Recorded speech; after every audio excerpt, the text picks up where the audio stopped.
that this education system is not only for theories but a pavement for life success. It is a cliche, but are we really implementing it in real life? Or are we just studying just to pass or to meet a requirement? Lalo ngayon, graduation period na. Diba? Nakapag-OJT ka na, nakapag-thesis ka na, what comes next?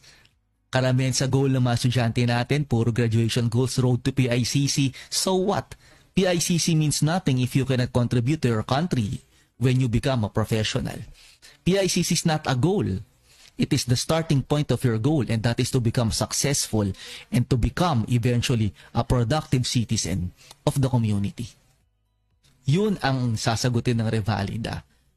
And sometimes, we hate to say this, but the system, the conventions are hindering that kind of an advocacy. Yun ay tatama natin in the forthcoming episodes.